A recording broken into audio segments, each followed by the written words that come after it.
Good morning champions. நமக்கு என்ன பார்க்க போறோம்னா நம்ம கூட வீரவிஜய் இருக்காரு, மோட்டார் வெஹிக்கிள் இன்ஸ்பெக்டர் ஆஸ்பிரண்ட். அவர் இன்னைக்கு என்னன்னா எலக்ட்ரோமேக்னட்டிசம் ஒரு டாபிக் வந்து மோட்டார் வெஹிக்கிள் இன்ஸ்பெக்டர்ல ஒரு முக்கியமான டாபிக்கா இருக்கு.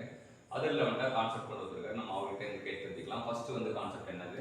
ஃபர்ஸ்ட் வந்து மேக்னெட்டிக் ஃப்ளக்ஸ் பத்தி பார்க்க போறோம். ஸோ மேக்னெட்டிக் ஃப்ளக்ஸ் அப்படின்னா என்ன? Region around a permanent magnet or the space around a current carrying conductor is occupied by the line of force called magnetic field of force or magnetic field. So வந்து magnetic flux அப்படின்றது என்னன்னா region அப்படின்றாங்க. ரீஜன்னா இடம். என்ன இடம்? Around a permanent magnet. ஒரு permanent magnet இருக்குன்னா சுற்றி உள்ள இடம். அது space of the current carrying conductor.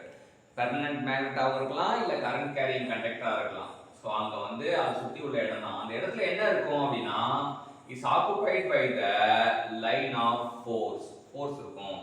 அதான் மேக்னெட்டிக் ஃபீல்ட் ஆஃப் ஃபோர்ஸ்ன்றாங்க. இல்லை மேக்னெட்டிக் ஃபீல்டுன்றாங்க. அந்த மேக்னெட்டிக் ஃபீல்டு இருக்க இடத்துக்கு பேர் தான் மேக்னெட்டிக் ஃப்ளக்ஸ் அப்படின்றாங்க. Magnetic field is represented by imaginary line of force known as magnetic flux.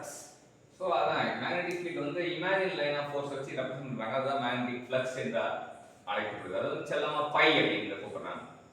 These flux lines form a closed path and the path followed by the flux line known as magnetic field. So அந்த flux line வந்து எப்படி இருக்குன்னா closed பாத்ல தான் இருக்கும். அது மட்டும் இல்லாமல் இந்த path followed by the flux line வந்து மேக்னெட்டிக் ஃபீல்ட் அப்படின்னு சொல்றாங்க. யூனிட் ஆஃப் மேக்னெட்டிக் ஃப்ளக்ஸ் என்னது? Unit of magnetic flux is Weber and it is represented by notation வந்து பை, யூனிட் வந்து வெபர். அது ரொம்ப ரொம்ப முக்கியமான விஷயம்.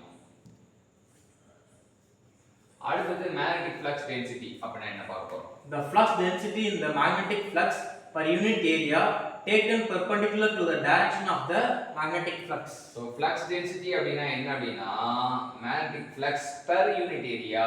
அப்போ வந்து it is Weber per square meter அப்படினா அது எப்படினா perpendicular to the direction of the magnetic flux எடுப்பாங்க. அடுத்து it is usually denoted by the letter B and its unit is Tesla Weber per square meter. So வந்து இதை வந்து B அப்படின்ற லெட்டரில் நோட்டேட் பண்ணுறாங்க. யூனிட் வந்து வெபர் பெர் ஸ்கொயர் மீட்டர் சொல்லலாம். அது weber per square metre tesla அப்படின்றாங்க. If a flux of pi Weber is passing through an area of a square meter, then the flux density B is given by pi by a.